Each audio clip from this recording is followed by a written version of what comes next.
as employees are learning their job and they're finding ways to get better at their job, shouldn't we be the ones to try to help them and show them those little tips and tricks and say, oh, if you try it this way, you try it this way. Now, learning, of course, is a long process, right? We don't learn everything that we need to know overnight. So giving people an opportunity to try, fail a little bit, try something else, see how well they do, try something else, build on that experience. I think that same kind of mentality can be applied to the team member experience. Welcome to the Attraction Pros podcast, where we discuss the latest trends and challenges facing the attractions industry today. We chat with some of the top leaders in the field and provide resources that will help develop your career in this great industry. I am Josh Liebman. I am obsessed with the guest experience and helping attractions make that their top priority for success. And I'm Matt Heller. I am passionate about organizational effectiveness, leadership development, and employee engagement. Now sit upright, hold on tight, and get ready for the Attraction Pros podcast. Hey Matt, how's it going? It's going great. Well, no, it's even better than that, Josh. It's fantastic. Look where we are. Look at that. We're not on Zoom. We're not on Zoom. We're in person. It's nice to be in person. There you go. Yeah. Fist bump. Sorry I didn't explode with you there. That's okay. For those listening only, Matt made the explode. Well, you know he made the sound, but also with his fist. Yeah. So where are we? I was just going to ask. I'm in Fort Myers, Florida. So am I. At the Luminary Hotel at the Florida Attractions Association Annual Conference 2023. And we are in the networking center. We are. Right? Because there's people all around. We figured this would just be the best place to set up our equipment and record a podcast. So let's do it. Yeah, so thank you to FAA. Maybe it's like an ask for forgiveness versus permission type thing, but FAA has been so good to us. We just led a roundtable. We have recorded Attraction Pros Live here multiple times. Our first Attraction Pros Live was at FAA. Last year, our 250th episode was with FAA, and now here we are recording episode 302. This is so exciting. Woo! That's a lot of math. But what I'm really excited about, not only to get into this conversation, is the energy here is just so incredible. You can see people walking around if you're watching the video, and if you're just listening to audio, check out the video, because we are on YouTube. But when you come to the Florida Attractions Association conference, it's like a big family reunion. And so if we could just take just a second to think about how cool it is that they've given us so many opportunities over the years to do Attraction Pros Live, to allow us to man a roundtable session. So we've gotten certainly a lot from FAA, and we just love to give back as much as we can. And this morning we talked about the intersection of the guest and employee experience 3 times in 3 consecutive roundtable discussions, which was just so fantastic, and it was just great to hear how people are engaging both their guests and employees. And something you and I talk a lot about is that oftentimes those are the same things, the same types of strategies. Absolutely.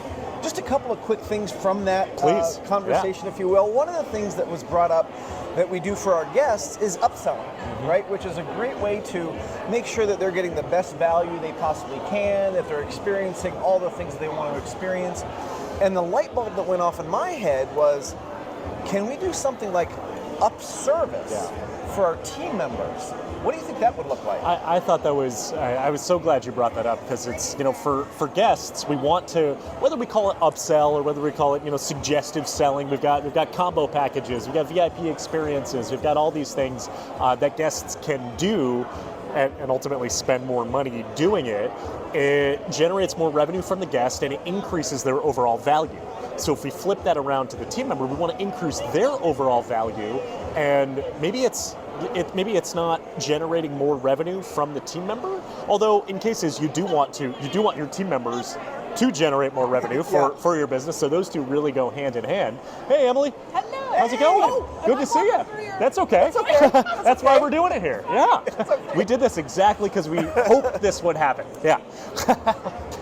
So it's like what can we put in place to get more value from our employees that then makes them even worth more to the company? So just a lot of things to really think about as far as not just upselling our guests, but upserving our team members. Absolutely, absolutely. One other thing that really kind of sparked some thought for me was somebody had brought up like annual passes and membership, right? When you are, providing additional value, maybe it's a different way to provide new and different value for your guests, but how can you provide that level of value? Maybe it's a tiered system with your teams of, they achieve certain things. Maybe it's even gamification. Absolutely. Right? They unlock certain benefits, or they unlock certain experiences as team members. That kind of keeps them moving forward. And one person even talked about the living classroom. So making the employee experience a living classroom, so they're always learning, always growing. And I mean, that's what human beings want. And if you break that down into dollars and cents, the amount that you would invest into that loyalty program, that membership program for your team members, can and should be substantially less than recruiting new employees. Because it costs way less in general to retain existing employees and quality talent than it is to go out and find new people. So I think something like a membership program that allows your team members to unlock new levels of employment beyond just the traditional ways of raises and promotions and incentives and things like that. What surrounds all that is what you can do. One of the other things too, I talk a lot about complaint resolution when it talks about guest service recovery. Well, guess who also has complaints? Team members. And maybe they complain, maybe they don't. I talk about the importance of getting complaints from guests because you're learning about issues that you can resolve. Same thing with your team members. So the way that you address complaints with your employees can be very similar to the way that you address complaints with your guests. You also shared some statistics, and the one that I think is really telling is how many of your guests will actually complain, and then we kind of flipped the coin and said, think about that number for your team. Right. What was that number for the guests? So the number for guests is less than 4% of people who have an issue are actually going to speak up and share that, which is why it's so important to show appreciation for your guests for complaining, for thanking them for complaining, and for trying to extract that feedback out of them. I don't know what the stats are on the employee side, but I've got to imagine it's similar, if not even less. Because if a guest complains, or if the guest doesn't complain, it's because they don't want to rock the boat. I don't want to be labeled as a complainer. There are a few other reasons as well. With a team member, now that doesn't just affect a one-time experience. That now affects, it could affect their work dynamic. It could affect their relationship with their employer, with their coworkers. So we need to make it easy for employees to be able to bring up issues that leaders can resolve and improve the employee experience. And not only make it easy, but seek it out. Yeah. Right? Find those ways to get that information from your team so that you can take care of those situations, and as an added bonus, show your team that you're listening to them and that you value them and you value their time and their opinions. Exactly. So we had an awesome time this morning. We're having an amazing time at the conference, but you and I have also been doing some leisure travel in addition to a lot of business travel, and we've been getting some stamps on our passports. So we have. And you can't travel without learning something that could infect the guest experience, the employee experience, or lessons that we could get from the attractions industry. So Matt, you and your wife just took a trip. Where'd you go? We went to Ireland. We took a 10-day bus trip. We started in Dublin, and basically went all the way around Southern Ireland and landed back in Dublin, and then we went up to Belfast. That sounds awesome. Yeah. So, but you went on a trip too. My wife and I, we went to Turks and Caicos. We just celebrated our 4th wedding anniversary. Congratulations. So, thank you very much. So we went to Turks and Caicos for 4 days, 4 nights. So, Nice. Yep. Nice. So, tell us about an experience that you had that maybe you learned something from, you took something away from. Sure. So I have a few. Maybe we can go back and forth. We'll bounce back. Yeah, sure. So if you want, I can go first. The first one is something that we've talked about on the podcast before. Actually, we just talked about it with our most recent guest, and it's a quote that I bring up often, especially when it comes to guest service, hospitality, and guest experience. Yeah. And it's a quote from Walt Disney. Hey. How's it going? Good, how are you? Good. You having fun there? Yeah. We are, yeah, absolutely. We're just chatting. Yeah. You probably hear Dan Donovan talking about the auction here at the FAA conference. And if you haven't been to the Florida Attractions Association conference before, there's a great silent auction, which is what So many Dan's amazing talking about. things, yeah. So the quote, The quote, yes. It's from Walt Disney, and you're probably like, oh, Josh's going to talk Another about one. it. A Walt Disney quote when it comes to guest service, guest experience. But follow me here. You can design and create and build the most wonderful place in the world, but it takes people to make the dream a reality. Yes. I think this quote is so powerful because it goes way beyond the facility and the experiences and everything that attractions provide, that hotels provide, that destinations provide. It's the human beings that are going to determine whether that experience is positive or negative, whether it's satisfactory or dissatisfactory. So we stayed at the Ritz-Carlton, which is very well known for being one of the top tier luxury brands. And you know me, you know that I've consulted for luxury hospitality. Hey, Cindy, how's it going? Yeah. I'll say, Yeah, there you go. Perfect. And I've had the opportunity to audit a lot of properties from a quality assurance standpoint, and part of it was about what the experience is, but part of it is also about about the people who are delivering the experience. And we encountered a number of team members, or ladies and gentlemen, as Ritz-Carlton said, ladies and gentlemen serving ladies and gentlemen, and you could really tell where we felt the experience was standard, and by standard I mean Ritz-Carlton standards, so it's very high, and where it went way above. And in maybe a couple places, maybe a little bit less. But there was this one team member, his name was Almond, Okay. and he was a beach attendant. And we interacted with him almost every single day. I think he had one day off while we were there, which he deserves. Yeah. But we were sad because he came up to us right the first day we got there. He was one of the first team members we interacted with. We checked in, put our stuff in our room, we changed into our bathing suits, and we went straight to the beach. You know, we got priorities, right? The ocean. And he was one of the friendliest human beings I've ever interacted with. So I can tell you, the beaches in Turks and Caicos are incredible. I can tell you, the water, crystal clear. We could see the ocean floor from the plane. That's how beautiful and clear the water is. But my experience of being on the beach and just the enjoyment and the relaxation and the hospitality we received, what I remember most is Almond. He came up, he introduced himself as Almond Joy, and that's what Love he kept it, saying the love whole it. time. Anytime, you know, I said, Almond, would I be able to get, you know, a club soda? He said, why not? And he just had this personality where you could tell he wanted to be there. Yeah. And now all the other team members were fantastic, and they were providing Ritz-Carlton level service. Almond was just he was intentionally going even beyond that. Yeah. So you can design and create and build the most wonderful place in the world, but it truly does take the people to make that dream a reality. So you could have that wonderful beach, you could have that wonderful hotel, but without Almond and people like him, you're not going to have the same experience. Correct. Yeah. You'll have a standard experience, which when the standard is high, that's very good. That's the baseline. Yeah. Right. So then he saw an opportunity to say, I'm going to take one of the finest luxury brands in the world, and I'm going to say I'm going to go far beyond that. Yeah. So I guess the lesson for that is really communicate it to your frontline staff to say, we have standards, and our standards are high because our guests' expectations are very high.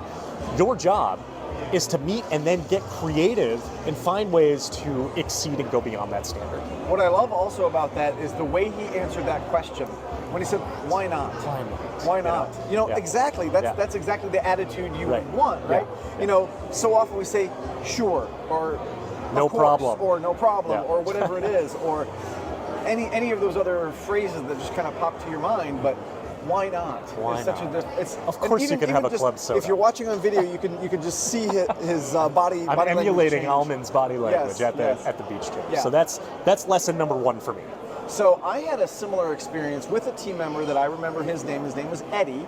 Okay. There was a pub in Killarney, Ireland called Tatler Jack's. Okay. And we had a little free time in our tour, and we were going out to dinner and get some drinks and things like that. And we had met two people from Wisconsin on our tour. So there was my wife and I, two other friends from North Carolina, and then we met two people from Wisconsin that we just really hit it off with. So there were 6 of us that went to this place.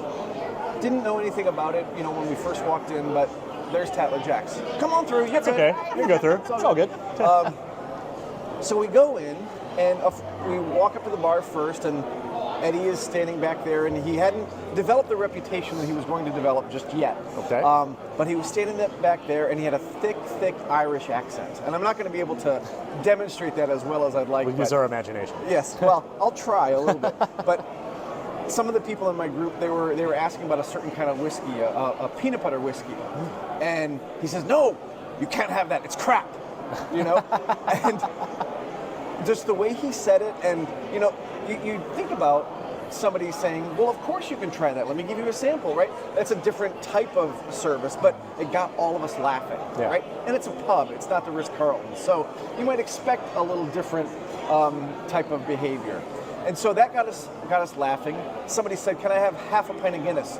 No, you have to have the whole thing, So whether that's his way of upselling or just having fun with us, I don't know. So we sit down, he comes over and he's explaining some things, and we asked for, somebody asked for some whiskey. He said, do you want ice? Do you want ice? Like, we don't know, like half of what we did was trying to translate what he said. One guy in our group said, is he asking if we want oysters? Like, what is he asking? We finally figured out, he said, do you want ice in the drink? So all these things happened. At one point, Eddie actually flipped us off, right?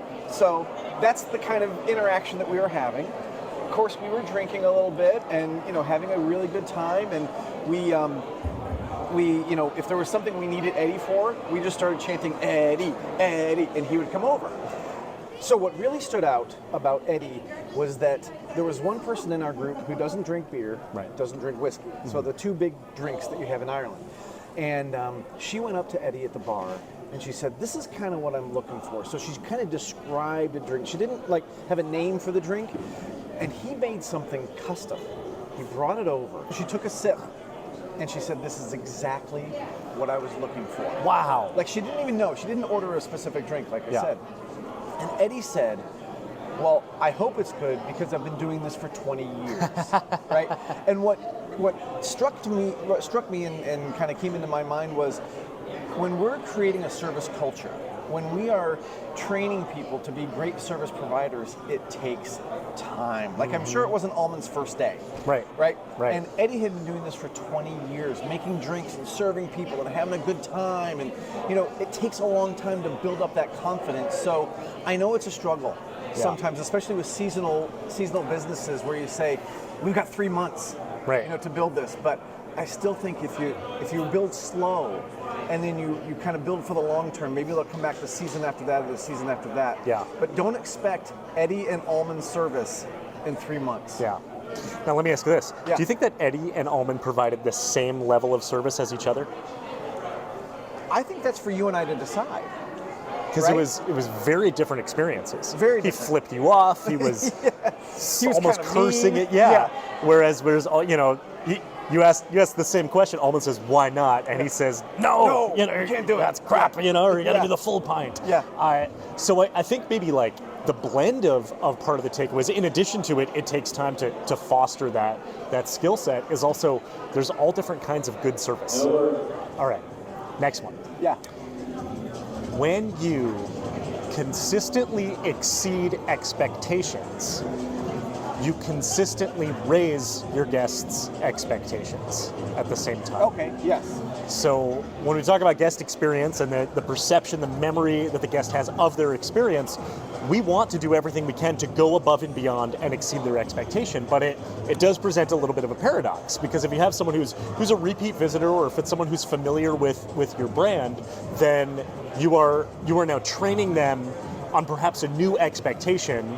If you regularly go above and beyond, then above and beyond becomes normal, becomes standard. So, like I mentioned, we were celebrating our 4th wedding anniversary.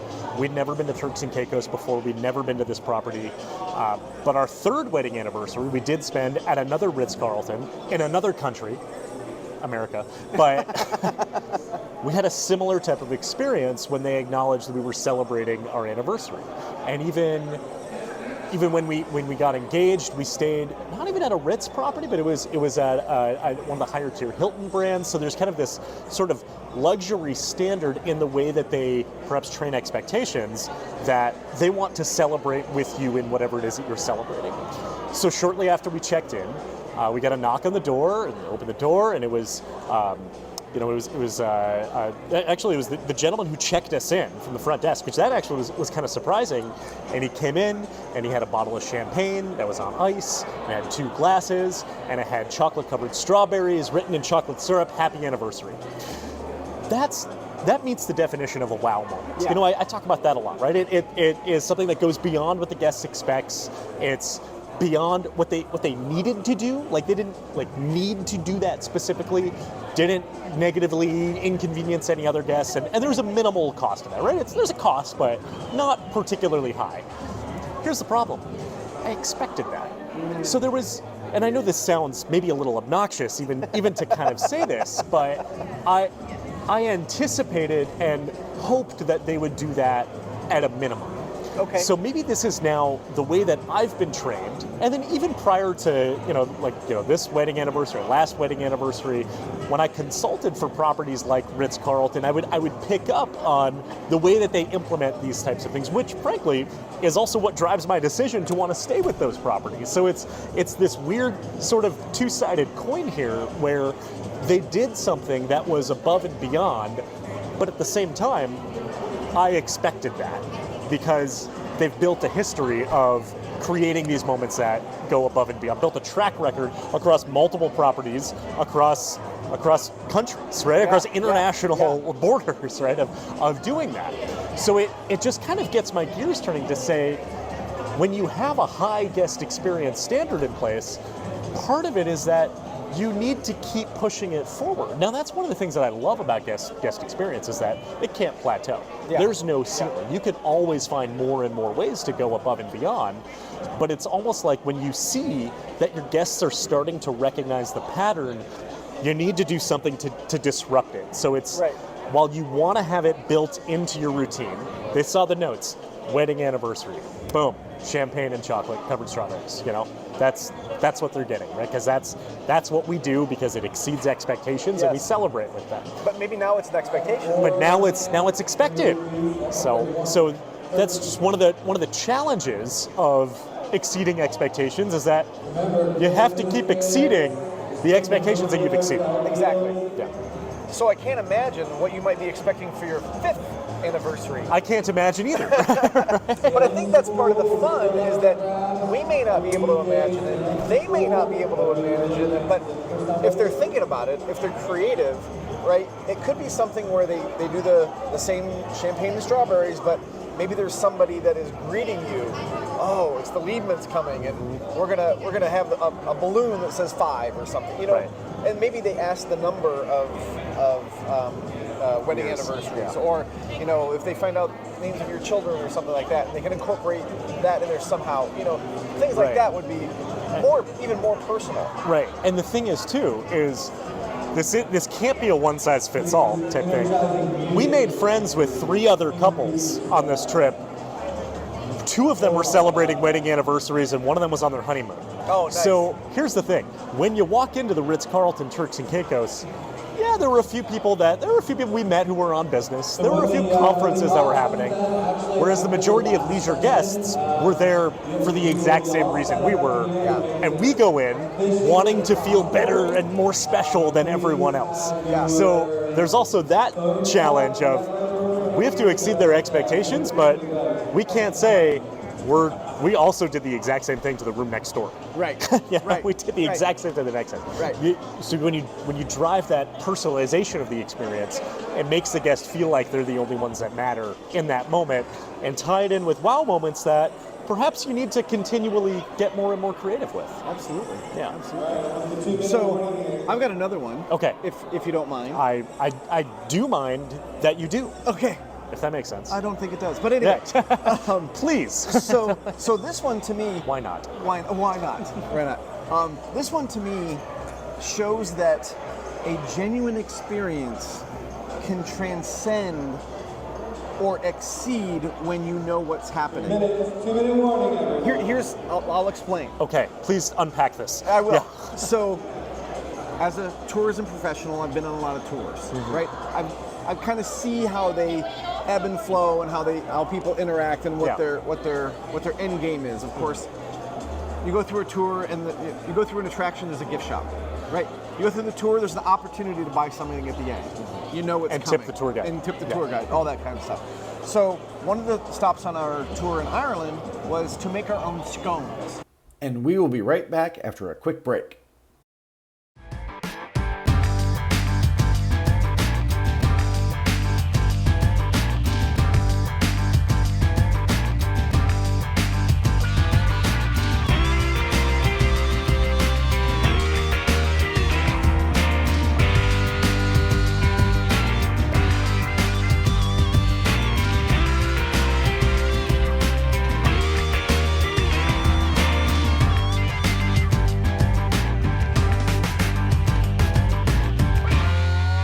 Right, so we've relocated. We've because they're relocated. shutting down the networking center. We're looking at the Caloosahatchee River right here. It's pretty cool. Yeah. It's pretty cool. So anyway. Yes. So. Will you say that quote again, or that statement again? I don't know if I can remember it, but we can always rewind it. Transcending. Yes. Yeah. So even when you know what's happening, the experience, the genuineness can transcend what you know is happening. So we were talking about how you go to an attraction in a theme park, you know you're going to go through the gift shop. You go to a tour, you know you're going to tip the tour guide at the end, that kind of thing. So we were making our own scones. Okay. So we go to the Rathburn Farm in Ireland, and they have this great setup, you know, very intimate, like 6 tables, and on each table there's some ingredients to make the scones and some rubber gloves, and you all kind of sit around the table and, you know, go to different stations, and there's a person that's walking you through the experience. Okay. Right?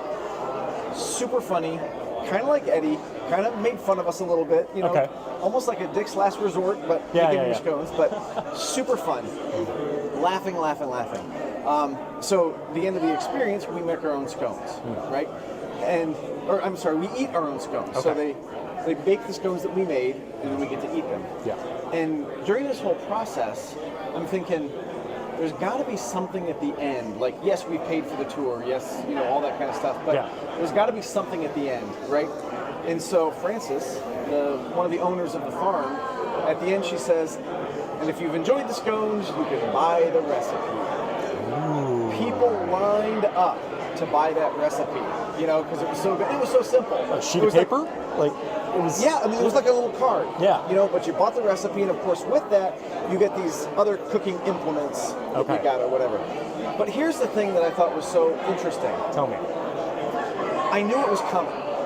Do you know what I mean? Like, but I didn't feel like I was being sold to. Yeah. I didn't feel like I was being manipulated into buying this recipe, or you know, going, you know, doing something extra that I wouldn't have done anyway. Yeah. So because it was so genuine, and in the middle, after we had mixed all the ingredients, before they cooked the scone, or before we ate the scones, while they were cooking, we went out and we saw the sheepdogs, and we saw the sheep, and you know how they, you know, raise the sheep and feed the sheep and all that kind of stuff. And then we came back in and ate the scones. So it was such a genuine, incredible experience that you felt like you were the only person that ever did it, even though I know there's tours that go on all the time. Yeah. So I think that's what I was taking away from that, was that the relationship was built in that short period of time. The genuineness of the interactions was so powerful that I didn't care that this happens, I don't know how many times a day. Does that make sense? And so there was a very seamless transition into an opportunity to spend more money that just felt so natural. So it wasn't like the exit through gift shop where it's like, okay, I gotta go through the gift shop now. Yeah. Or it wasn't, you know, the tour guide at the end saying, you know, you know, gratuities are never required but always appreciated, and this is how we make our living. But it was more like it was now just the next part of the experience. Absolutely. Is now I get to, you know, to buy the recipe. That's so cool. They're giving me this opportunity to spend more money, right? To buy the recipe. So it was woven in. It absolutely was. Okay, I like Hey, it. What's up, Chuck? hey. How's it going? You're good. My God. That's okay. So sorry, Chuck. So sorry. So that's a really interesting thing to think of when you think about how you want to, whether it's you want to upsell or whether you want to we were talking about like upselling earlier at the very beginning. We were talking about the intersection of of the guest and employee experience, and being able to naturally craft experiences that enhance the experience for the guest, while at the same time drive more revenue for the business. You know what this also just made me think of? What? And it sparked from exactly what you just said. Like thinking about this from the employee standpoint, right? How often do we have to have what might be difficult conversations with employees, right?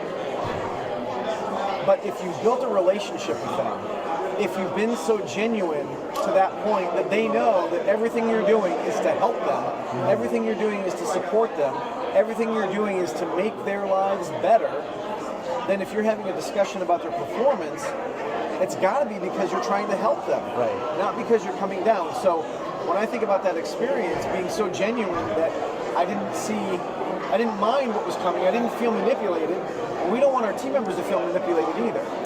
So you're saying if we flip it around to the employee experience, create something where the employee doesn't mind being coached, maybe being disciplined, maybe even being written up because of all the equity that was built prior to that, leading up to that moment. Absolutely. Good parallel. Yeah, Good parallel. yeah. Cool. Kind of the concept of the trust bank. Yeah. Where exactly. you make deposits. Eventually, you're going to have to make withdrawals. Right. But you just don't want to go into a negative balance. Yep, exactly. Yeah. All right. Cool. Yeah. So we got time for a couple more. I think so. All right. Sometimes you need to help your guests have the best experience that they can. Okay.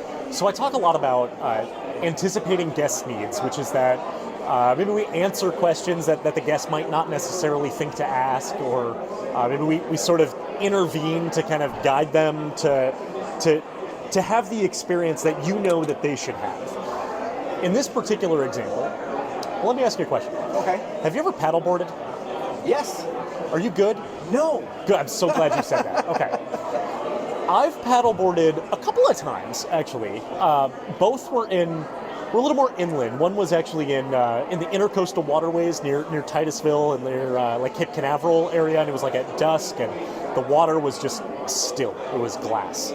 Another time was in Lake Michigan, so a larger body of water, but still it was in the morning. It was a relatively calm day. The most recent time I went paddleboarding was in Turks and Caicos, where I went, and the paddleboards they were totally included with as a hotel guest, which I actually thought was a great amenity, because it's usually, it's $30 for an hour at the lowest end. At Ritz-Carlton, you would expect maybe a little bit more. So it already exceeded my expectations, actually. The paddleboard rental was free. I was not expecting that, which meant I don't have to be concerned about how long I'm taking it out for. I don't have to be concerned about how many times I'm taking it out for. And I also don't really have to be concerned about how good I am, too, because it's just, it's not a huge commitment to the experience. So the last couple times I paddleboarded, perhaps I built up some confidence in myself that allowed me to say, I'm really good at paddleboarding. So I go to rent the paddleboard, and Franny and I, my wife and I, we both go to rent the paddleboards, and the guy at the shack, right at the paddleboard rental shack counter, he said, have you ever paddleboarded in choppy water before?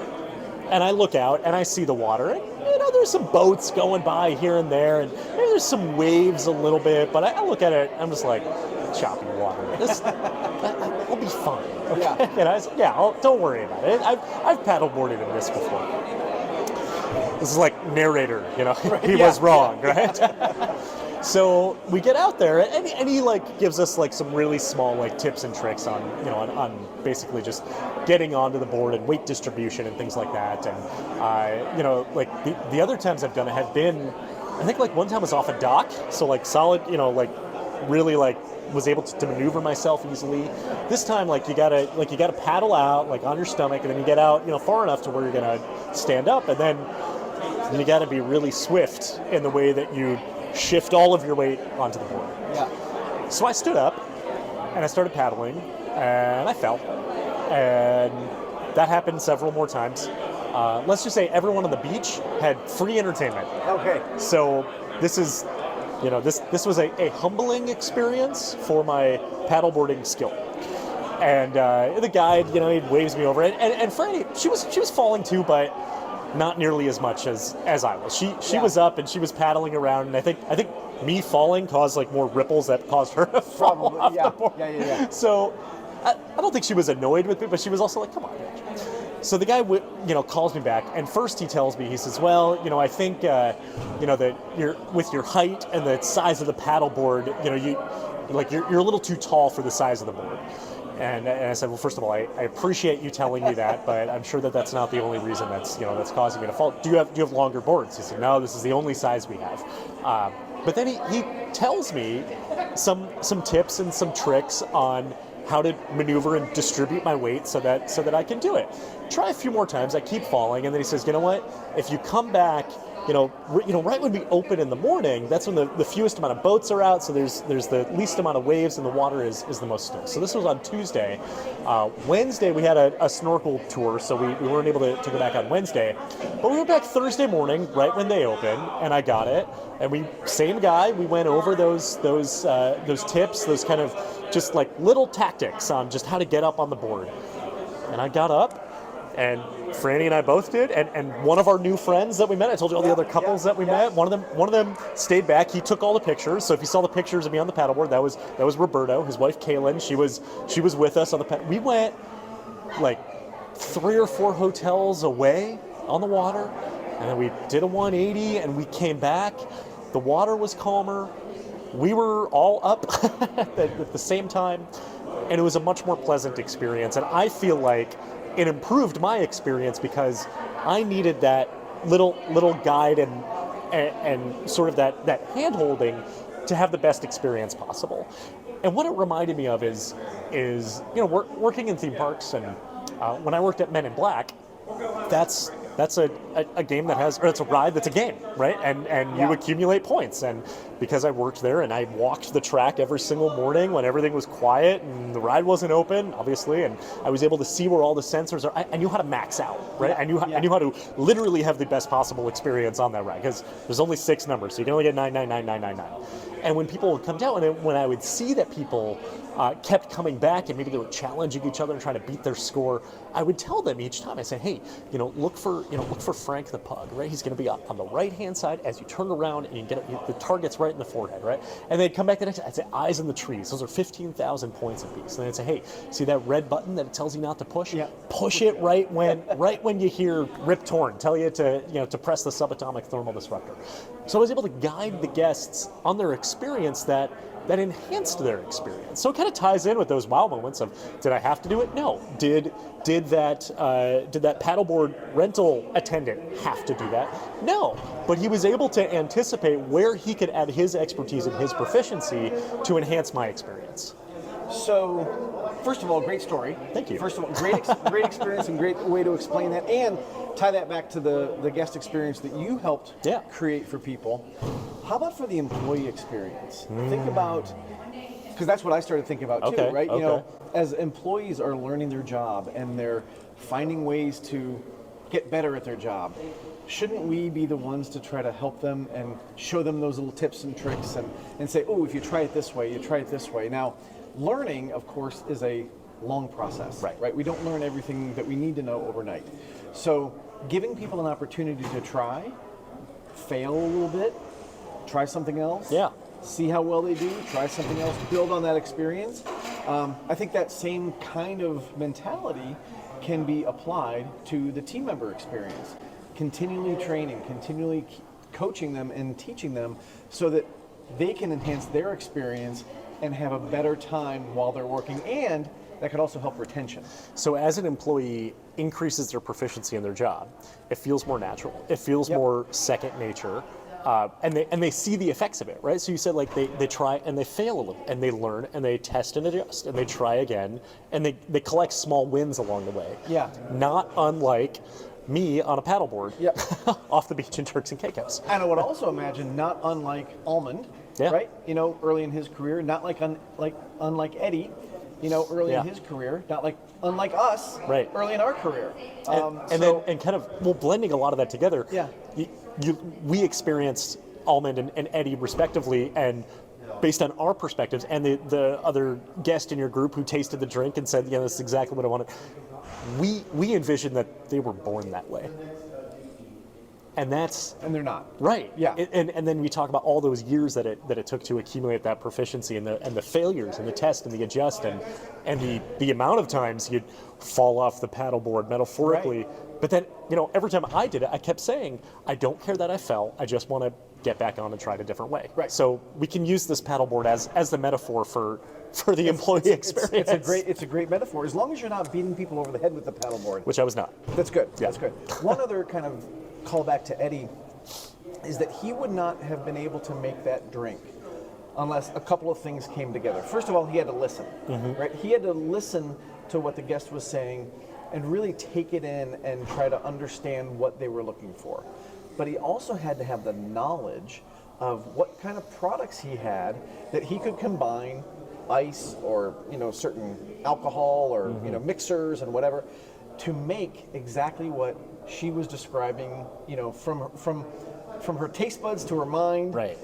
and then create it in real life. He needed to know everything that she was envisioning Yeah. that maybe she couldn't even fully articulate because it was just a hodgepodge, combined with his proficiency of everything at his disposal behind the bar, the garnishes, Right. the syrups, like you said, the liquor not the liquor, but everything else. And what to how to mix it. Yeah. Right. What percentages and that kind of thing. So that was kind of a perfect storm. Yeah. Of 20 years of experience coming together that you just can't duplicate Right. without the time. Right. Without Right. the time. So I've got one more. Okay, let's finish it off. Let's finish it off. It's So- a lot quieter now. I know, right? We've moved out into the hallway. The doors behind us are closed. I think The silent everyone is- auction's done. The silent. Did you win anything? I didn't bid. Neither did I. I didn't Yeah. bid Next time. early or often. Don't tell anyone. So,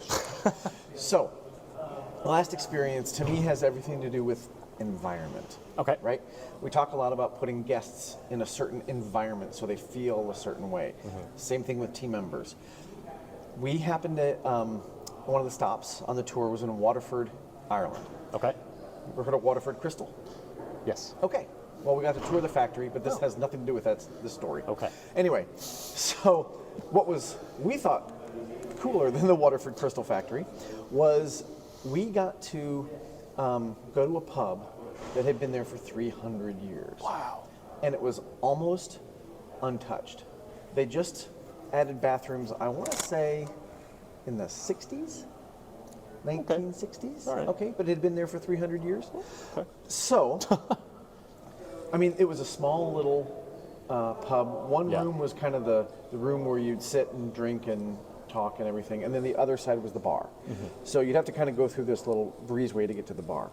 And we got 2 free drinks, so you could just go up and order whatever you want. And of course, there was somebody there that had joined our tour, gave us a little tour of Waterford, and he was also a singer-songwriter, so he was going to sing some songs. And of course, at the end, you could buy his CD, right? So this was, although another genuine experience that didn't feel so transactional, Right, if that makes right. sense. But what I think really enhanced this experience, and I kept coming back to it in my mind, is that this building has so much history. 300 years that this place had been serving patrons, and I think it was largely the same family that was, took over generation after generation after generation. And again, what it made me think of is just even the physical environment that you put people in. What kind of mood does that create for them? Okay. The colors you use, the decorations, the ambiance, the lighting, the sound, all those things we talked about in a themed environment. But then also for the team member experience. Right. Sometimes Yeah, the yeah. team member experience, and I think we've talked about this before, the break room for the team members is like a blank white room, that used to be a storage closet. Right. Where we put all this time and effort and energy into the amazing experience we create for the guests. And so as I was, listening to this gentleman's songs, and he was very personable, and of course he had a tip jar, the whole 9 yards. But I just couldn't help but think about how the experience was enhanced just because of the history of the place we were in. So the structure itself, Yep. knowing that you were in that environment, almost kind of created that escapism. Like you probably weren't thinking about like filing your taxes, while you were in there, right? I was not. And that's and I know it was after tax day anyway, but as an example of like a mundane thing that like we need to do in life, you go to environments to not think about that, right? Yeah. And in the attractions industry, whether it's in a theme park or a zoo or an aquarium or a museum, you create those environments to allow people to not think about the things that are stressing them out in life. And then you add in the music, and now we're talking about not just escapism, but also immersion as well, in that you were just allowing people to sort of put everything on pause. Hi, and Ben. now tie in the fact that it's 300 years old, they had almost a responsibility, the owners, to honor the heritage while at the same time, add modern fixtures like plumbing, which was put in 60 years ago, right? Yeah. And balance that and create the things that we crave in 2023 in an environment that's been around since the 1700s. And what I think was really, really interesting about that too is that, you talk about the Ritz-Carlton, and I can just imagine, the amenities that you might have there. Again, 2023, right? The most luxurious place you can go, and all the things you'd ever want. Well, you go in here, the chairs are mismatched, right? They're wooden. There's probably some splinters, right? I mean, the table's kind of cockeyed and wobbly. Didn't matter. That's part of it. It is part of it. And then you got Eddie in there, right? Or in similar types of environments, right? Yes. And that's the immersive experience, It fits. right? It fits. I mean, if we'd gone in there and all of the furnishings were perfect and new, that actually would have taken away, I think, from that. Right. So. Yeah, totally agree. Yeah. I also thought of another example from your last point of the genuine segue and make it not feel transactional. At Legoland, there is an attraction called Driving School, which little kids between, there's 2 to 5, so like 6 to 12, and then there's like mini driving school for like 2 to 5, but like the 6 to 12-year-olds, they get in a car and they drive in real life. And you know what they do when they get out of driving school? You have to buy a driver's license? They get their driver's license. In exchange for money, right? So it's the natural transaction. So I'm calling back to it because I was like, oh yeah, just like driving school, it was just assumed you get off the ride and I'm going to get my driver's license. So yeah. But yeah, great, a lot of great points here. Yeah. Good stuff from travel. Good stuff from FAA. Yeah. So I think if we kind of bring some of this together. Some of the things that we talked about in our roundtable, and certainly some of the things that you and I talked about, is how important it is to be personal and to create a personal connection, whether it's with a guest, whether it's with a team member, and how that differentiates the experience. Absolutely.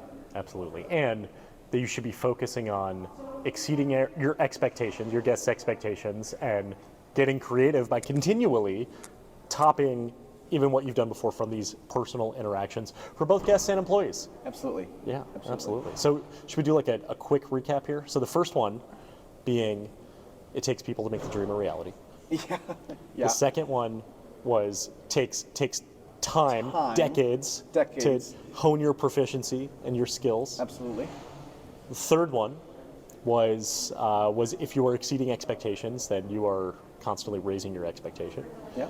Your fourth one was the genuine transition into the transaction. How would you phrase? How would you? I would say the genuineness transcends transaction. Genuineness transcends transaction. That's number 4. Number 5. Sometimes you need to help your guests have the best experience possible by anticipating their needs and using your proficiency. Yeah. And number 6, all about the environment. The environment matters. The environment matters. Cool. Absolutely. It's a fun episode. It was a fun episode. Yeah. Absolutely. All we had to do was go to foreign countries and then come to Florida. Yeah, well, if that's all we have to do, we should just do that every single week. We can do that. We can do that. Yeah. Absolutely. Yeah. And for everybody who's out there watching and listening, just remember, we are all attraction pros. Thanks for listening to the Attraction Pros podcast. Make sure to subscribe so you can tune in when new episodes release, and even better, please leave us a review on iTunes. For more information, visit attractionpros.com.